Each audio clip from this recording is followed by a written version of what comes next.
I would like to tell you about the project which I've been running last autumn, Temporary Academy. I will tell you about how it is based in my artistic and educational practice, what it consisted of, ideas and methods, and in part 2 I will mention some other projects and alternative art schools. And then we will have some time for discussions. Temporary Academy has been a time-limited art school with its core time in September 2014. And preparing workshops and satellite projects have been running already half a year in advance and after. I developed that project between 2012 to 2014 when I was joining curator studies at Bragdøya Academy of Art and Design. So I've been working and researching, I would call it scientific research, but private or personal research this in a 2 years period. I visited other projects and alternative art schools, and I talked with a lot of people. Temporary Academy is meant to be a physical and mental space for artistic activity, experimentation and development. I'm artist, and in periods I'm educating, sometimes for institutions, sometimes connected to own art projects. I figured out that the motivation behind both activities is somehow about the same. It's about experimentation, communication and learning. What interests me is the transformative potential of art, leading to learning, change and action, instead of what is so often the case, manifestations of status, positioning, competition or representations of importance.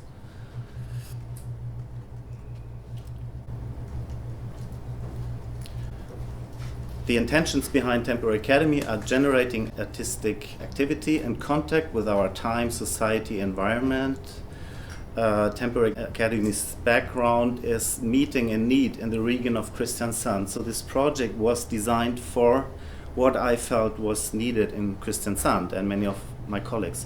But what is that actually? What is needed in Kristiansand? Now you have to forgive me if I exaggerate and polarize and simplify, but let me do that to make some points clear.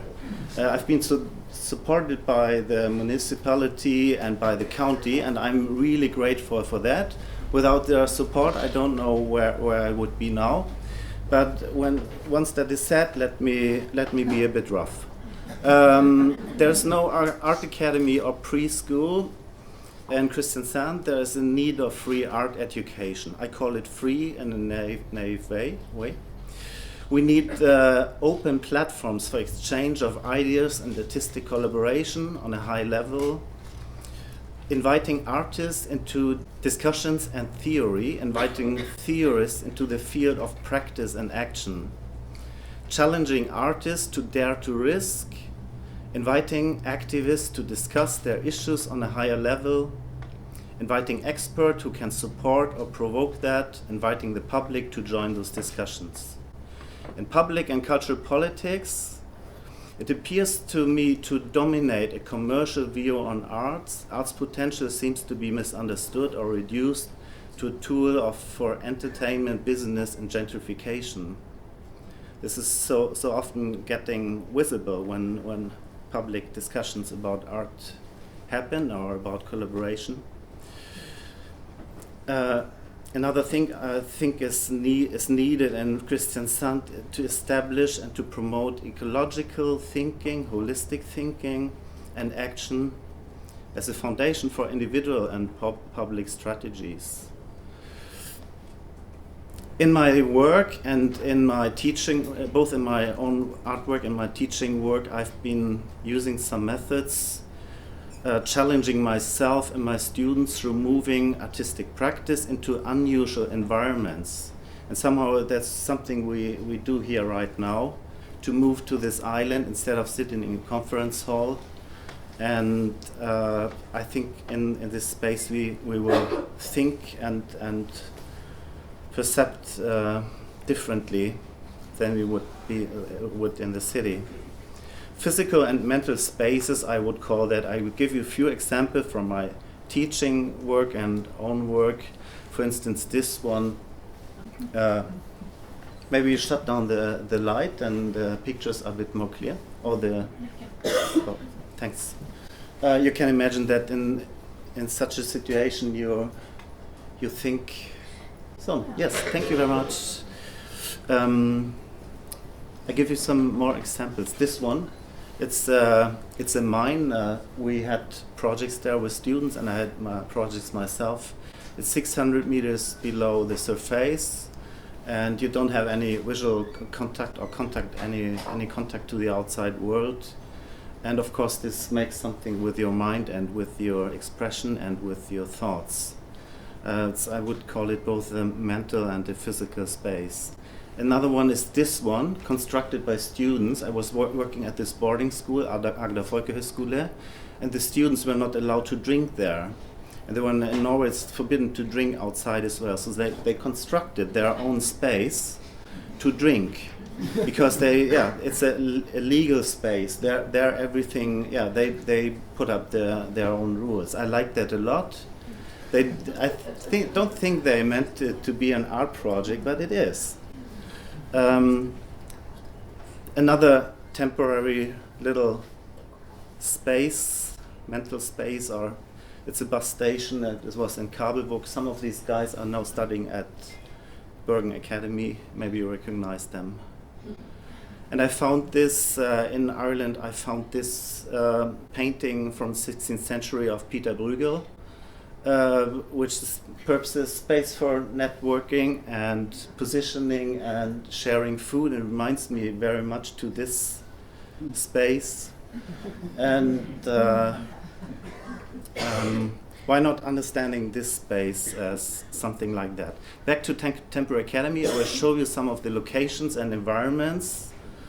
This is the hall. Some of you have seen it in Kristiansand. It's a huge hall which the municipality rents out very cheap to artists. We can have projects there. And there I had the public part of Temporary Academy with all lectures. It's a huge space, so we had an unlimited capacity almost.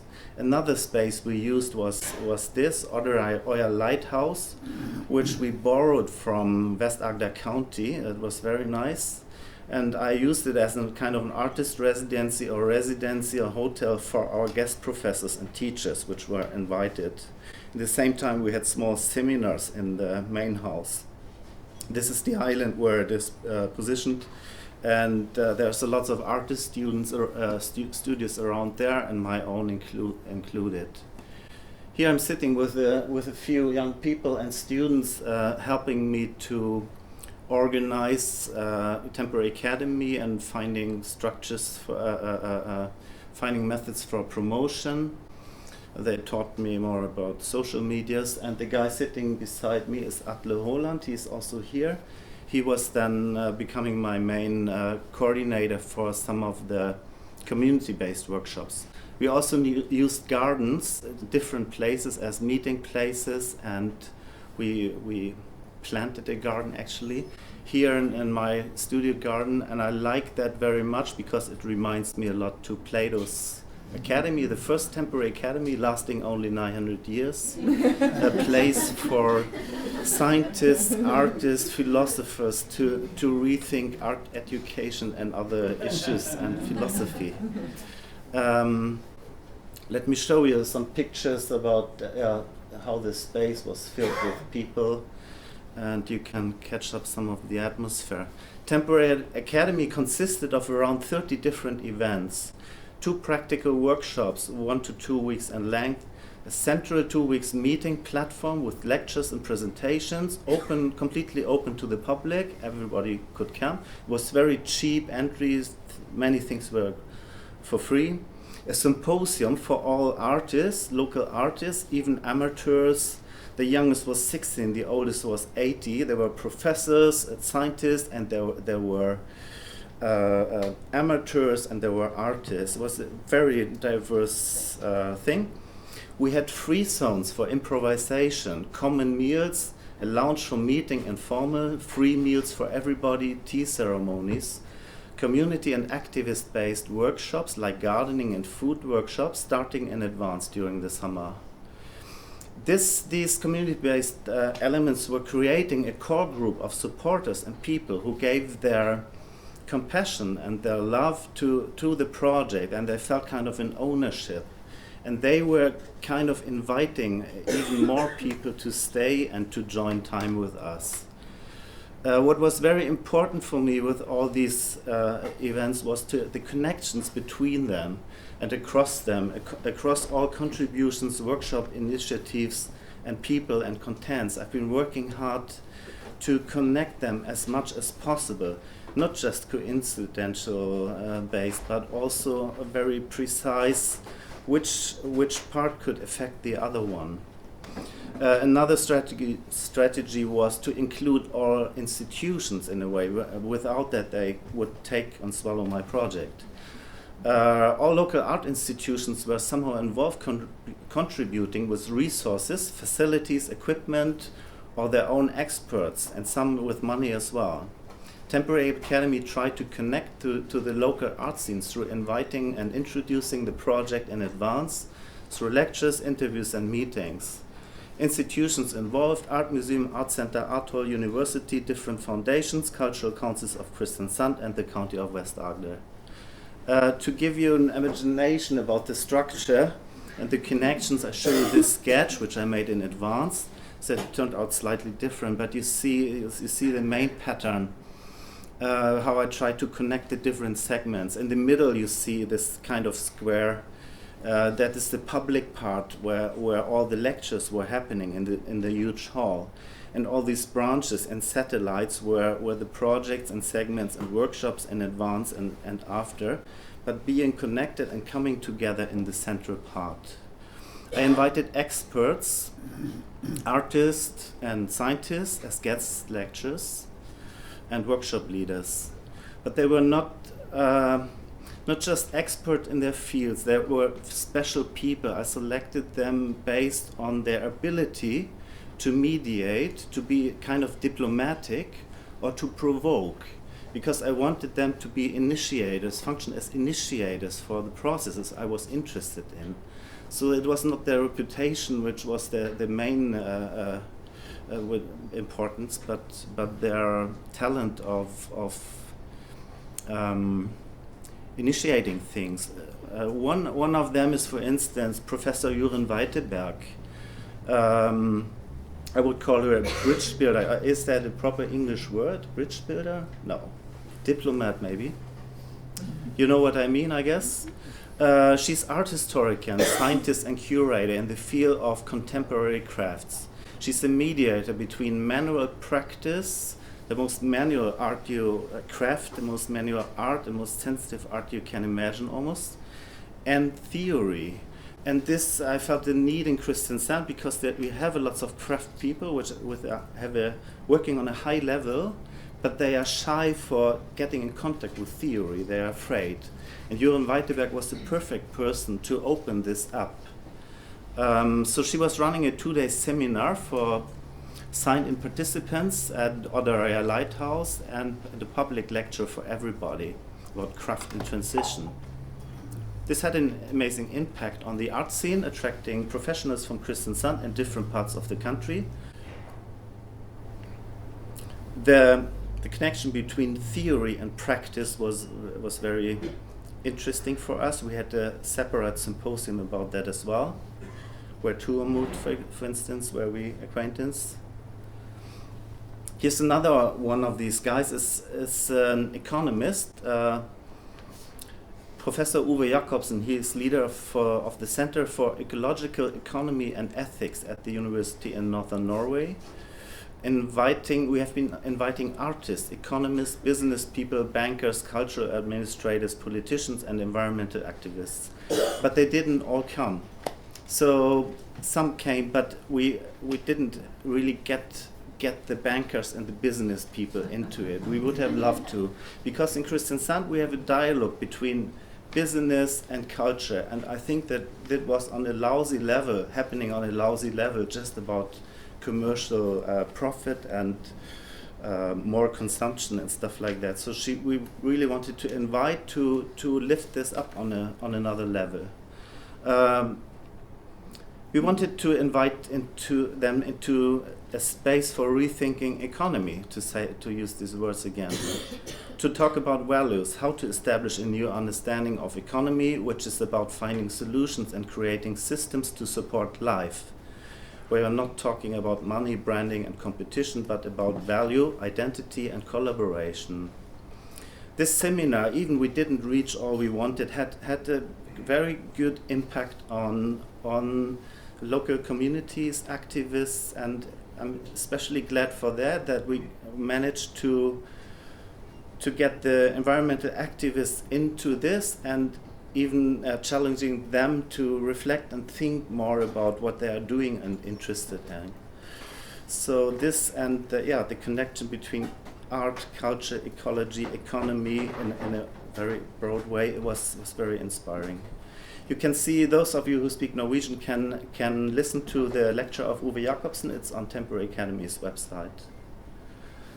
Another one is Tina Marin Buddeberg, an artist, and she was introducing university students step by step into an independent and personal way of working. It was also about ecology. They used drawing as the medium. They had only 1 week to work.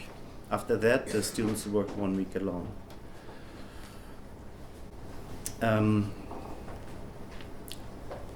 Some situations from there.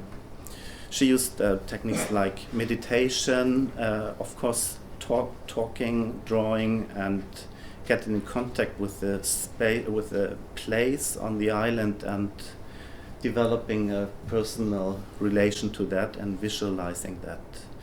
Another guy I invited was director and artist Morten Trovik. He's the pain in the ass of society. He's a provoker. In his work, touching and challenging that, in my opinion, the pain limit of a political correct society. He's controversial, known for his work with landmine victims in Cambodia and Angola.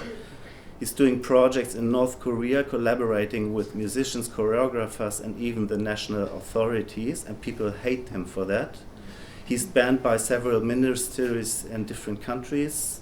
But he's very courageous, and it's really, I respect very much the way he's communicating the people he's working with. And that's why I invited him. I think we need him in Kristiansand. People need to get a kick and to get challenged and to get on. I invited him because Kristiansand artist and population is somehow conflict shy, and I was expecting trouble. But there was no trouble. He was actually very nice to work with. I thought he would corrupt my my program. But here you see the guys joining it and are sitting. Some of them are sitting here in the room. Very diverse group, different age, different background. University lecturer Lene, and activist Kirsten, and the writer Atle, and the visual artist and actors and performer. So it's a very nice group, but as you see, it's a small group. We would have had space for twice as much or 3 times as much, but people were probably afraid. And so these are tough guys joining it. Community-based workshops, I mentioned some of them. When I was in the middle of the planning and I had used up the money I got for the research, there was the budget for Temporary Academy was this. So of course, I had applications going on and expected to get some money, but I couldn't be 100% sure. So all these experts I invited, they said yes anyway. They said money, we can talk about that later, because they loved the project and they were extremely positive, and this was giving me a lot of energy. So we were looking for strategies how to do it without money, how to provide free food, transport, space, facilities, accommodation, lectures, and workshop. One method was to ask or to beg to ask all of our local partners to support us with free services and facilities, and all of them did. That was amazing. So Kristiansand is a good place to work for artists. And don't be shy taking contact with the institutions. We're very helpful. Not everybody can support with money, but why not doing it like this? Here we started one of these groups. In the summertime, we were okay. Where do we get the food? Well, we can grow it. So we met in my garden, a bunch of people, gardeners, farmers, artists, activists, writers, scenographer, and discussed how we could do that. And after a few hours, things were already on their way. Somebody borrowed a car somewhere with a trolley behind and stuff. And next few days later, these women were picking up these industrial boxes. And just a week later, we had 3 tons of earth as a present from the municipality. And we were already planting the vegetables.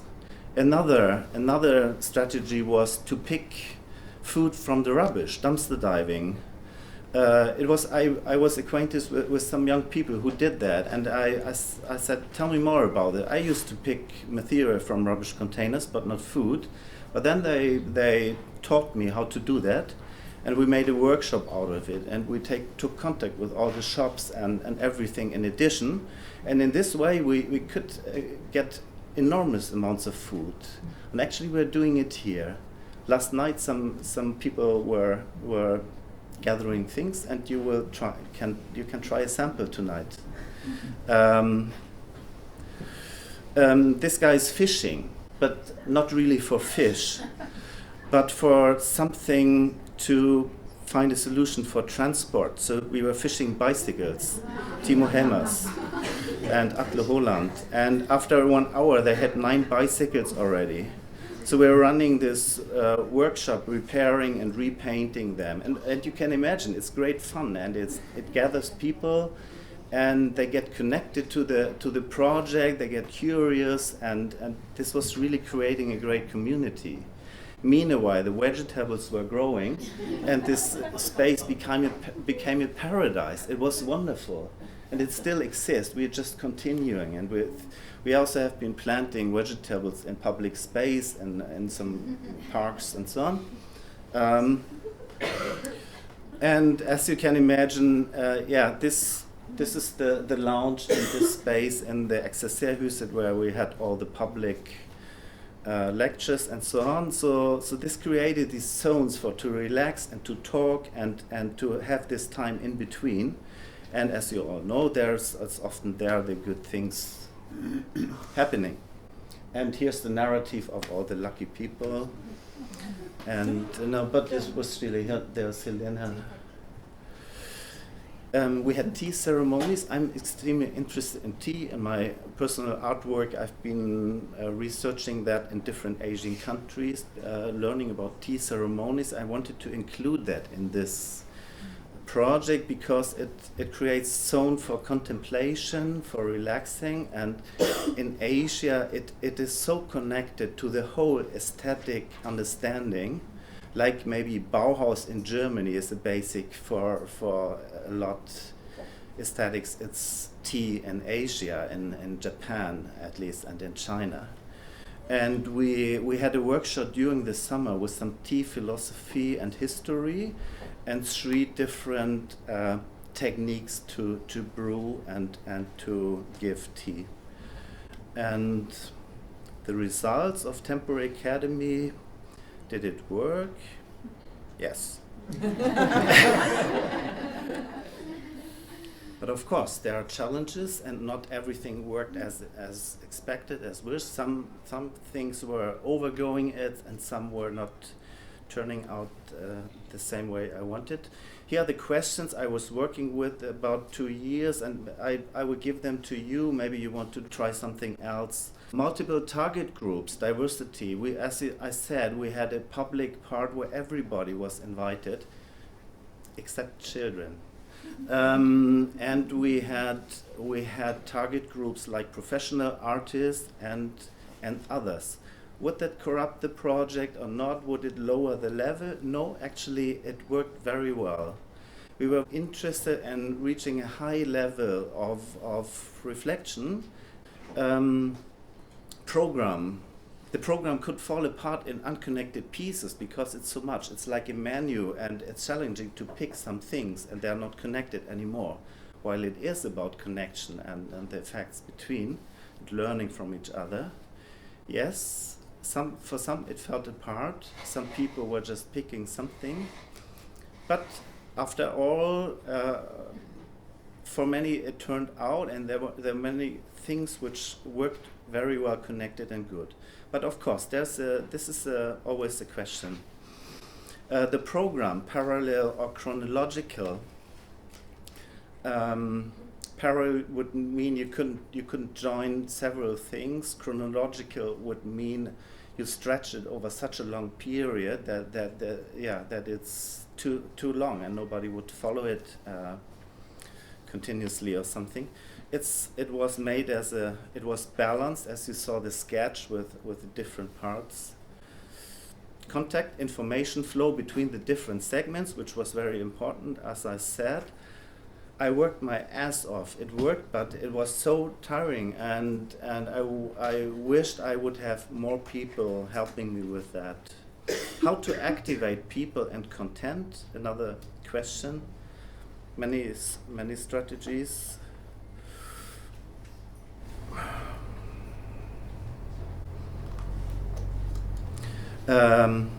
What sites should Temporary Academy have to achieve the critical mass? What sites would be realistic? It's again a question about balance. I will now go to part 2. I'm in schedule, I think. Temporary and alternative art schools. Let me show you a few examples.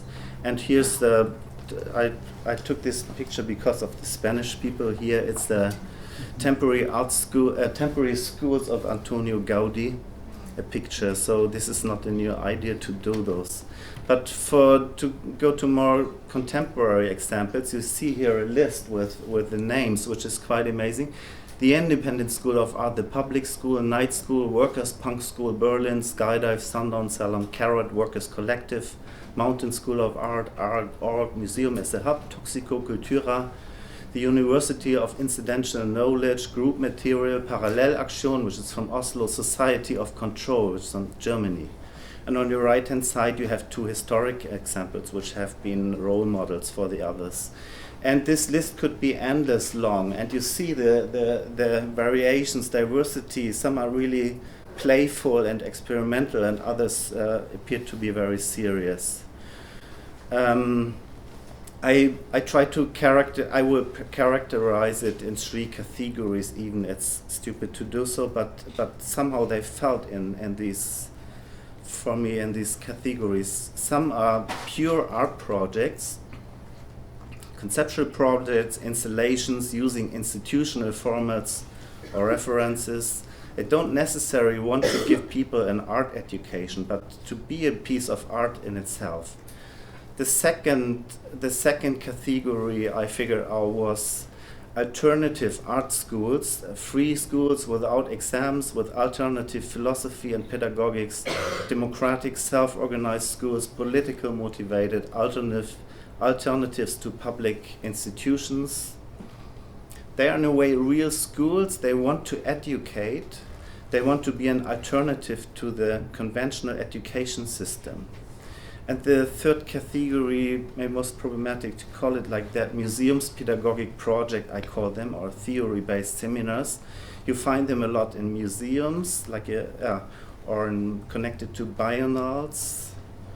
And here's an example, but maybe it's already a mixture between the art project category and the museums pedagogic. And you see the subtitle, Education as Exhibition, which is kind of a paradox for me, because education is about interaction and not representation.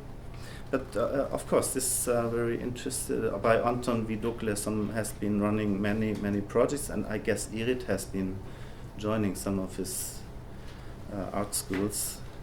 Another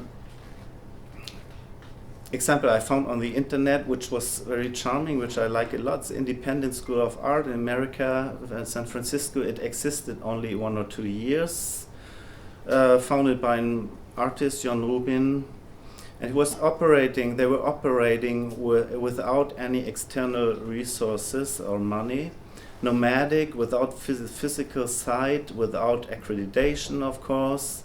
Students contributed with volunteer work to run the school. It was action-based approach to college-level art students. They call it a real-world model where students are challenged to determine and create their own artistic realities.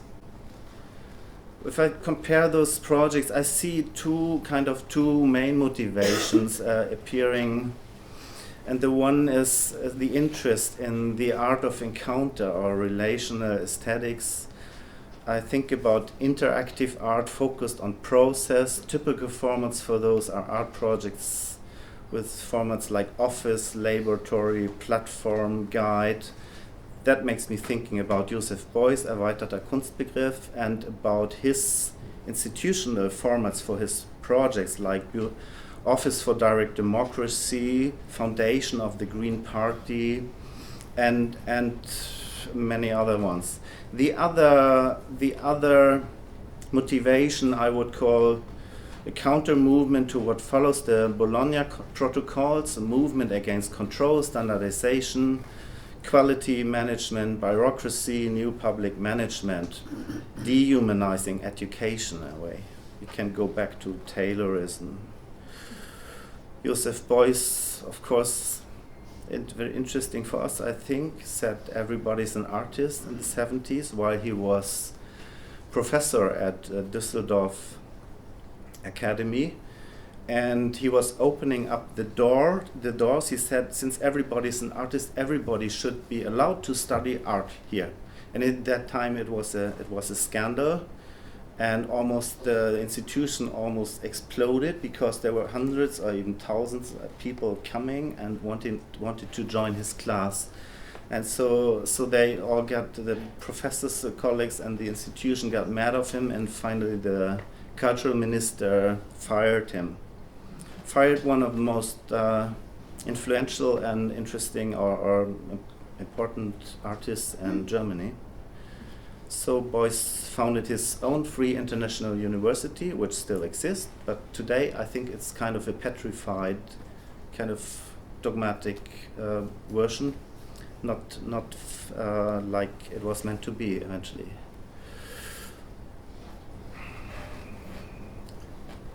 Here's another example which probably many of you know, the Black Mountain College, which was the role model for many of the other initiatives, and you find many references. A liberal art college, I just read some of their, what you find on the internet, how this group of people administrating the remains express it. A liberal arts college based on a strong sense of community, free inquiry, creativity, and experimental spirit.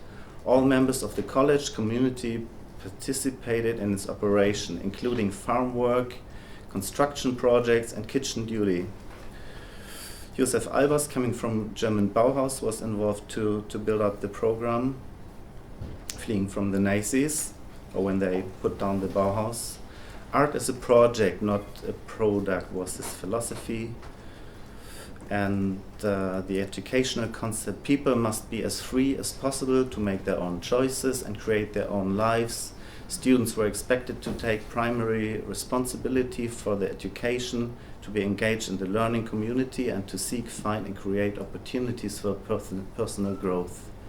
The college was an intense, high-pressure, exciting educational experience, one that often profoundly changed their lives. It required nothing but expected everything, a total commitment of emotion, intellect, and creativity. And here are my questions for you. How can we achieve commitment in a time of Facebook experience, shopping, and permanent destruction? How can we achieve commitment where students are indoctrinated to wait for assignments? How can we achieve participation how can we gather people in a time we are competing with an industry of entertainment. Thank you very much.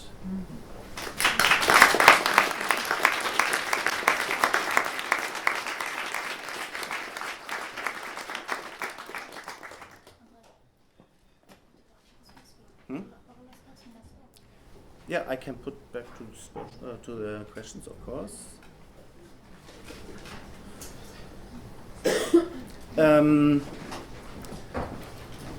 We can talk about anything, not necessarily about these questions, but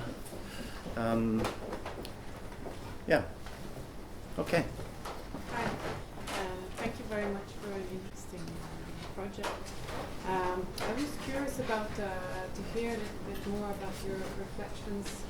You know, because it was like a duration. It was like a time limit on this Free Academy, and how you see this afterwards, the lines and all the community that was established there. I think she needs the microphone. We don't hear what you are saying. Okay.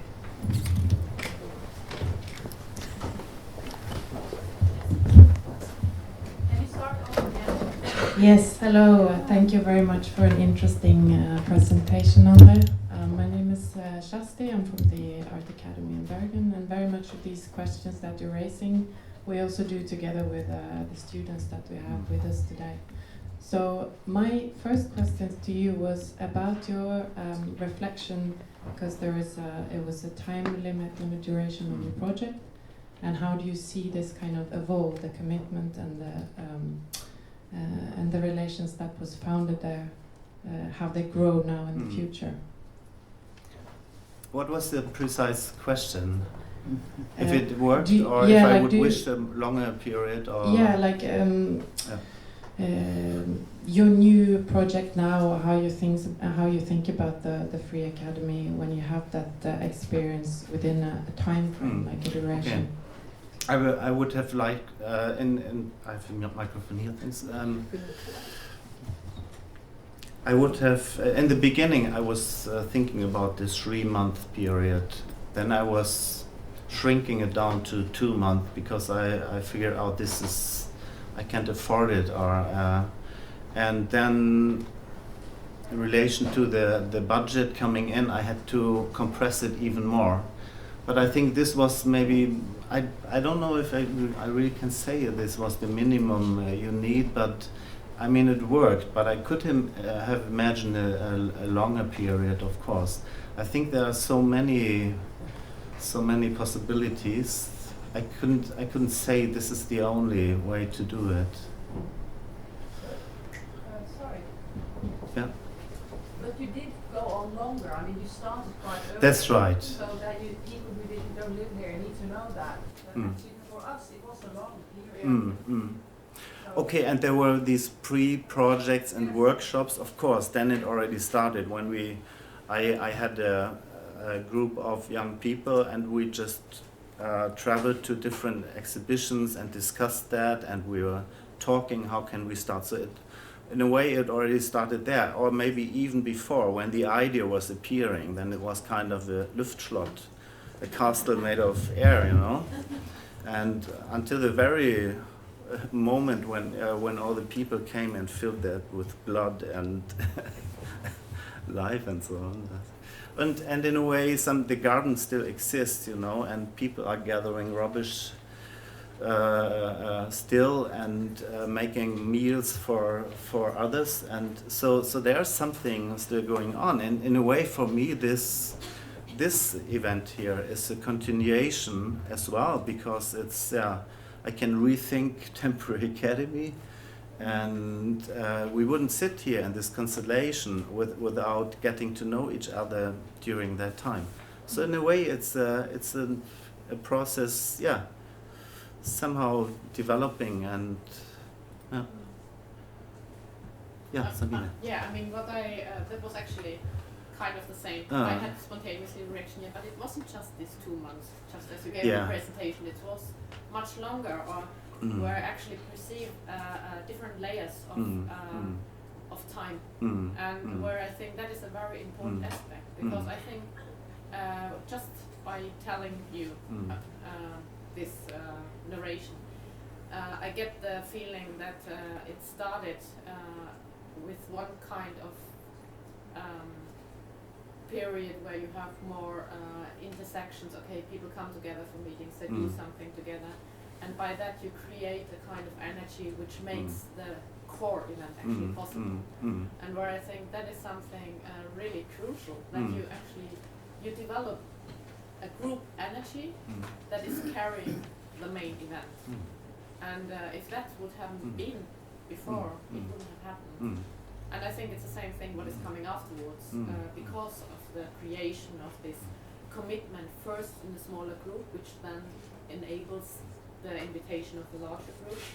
Because of that, it can go its own ways as well and have its own continuations, perhaps where you don't have to control all the time what is going on. There might things happen out of that we don't even know about. And that Thank makes you. it really interesting. Thank you. Can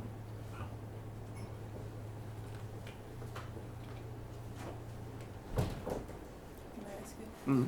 I cannot help my both talking about the projects I have been involved with and seeing this, how strong the need is to have a person like you.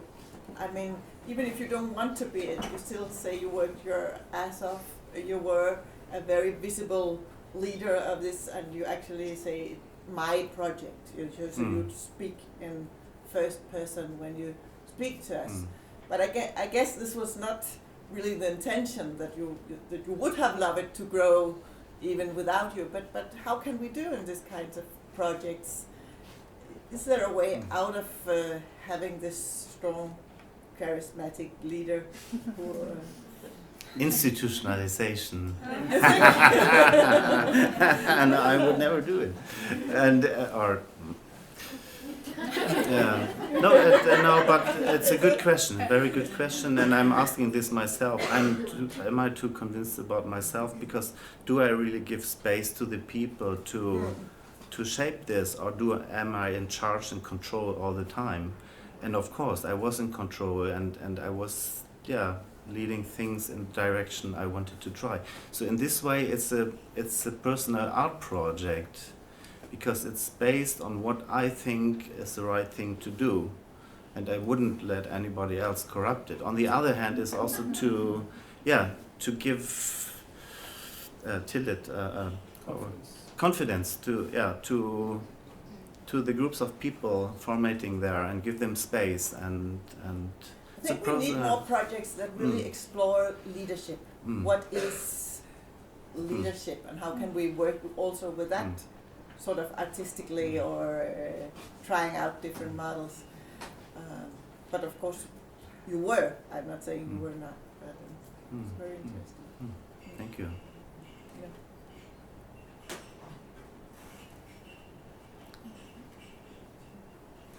Nicer? I am thinking that with the beginning of the project when we met in Jordan, was Daniela Diallo was speaking about the project. I think you need to raise Yeah, the microphone. Yeah, but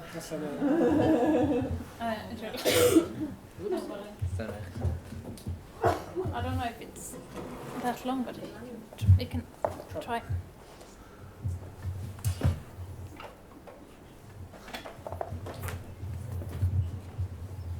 Are we in time? The schedule is okay?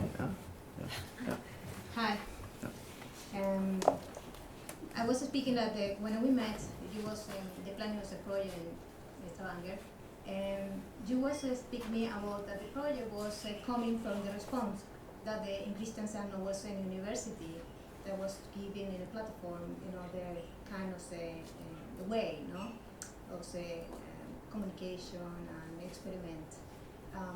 It for me was very interesting because I was coming from Barcelona, where we was working about kind of communication between universities that was giving the opportunity to help studios or the industry of the artists that was touching levels that they are not in habit to use, for example, artists and technology.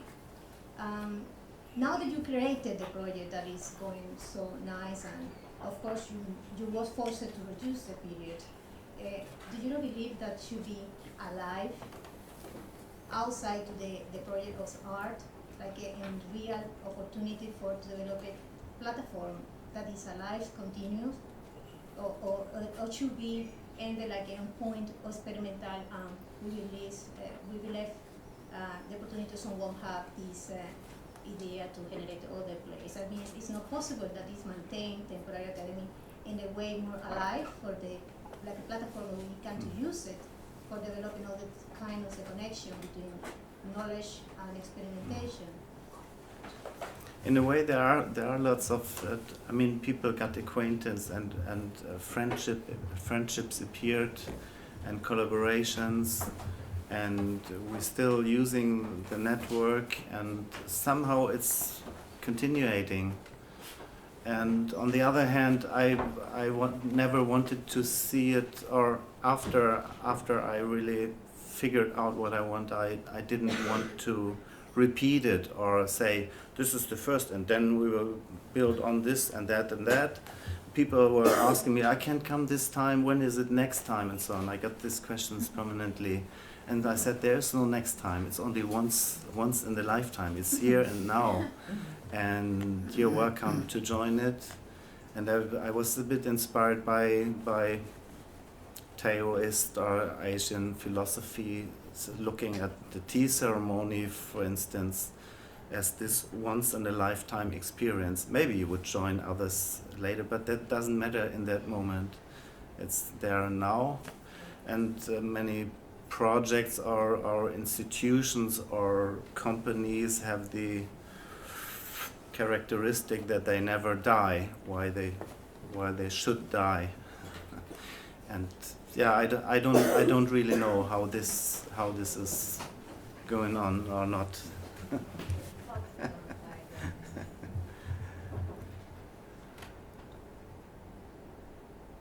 Yeah, shall we finish? Yeah.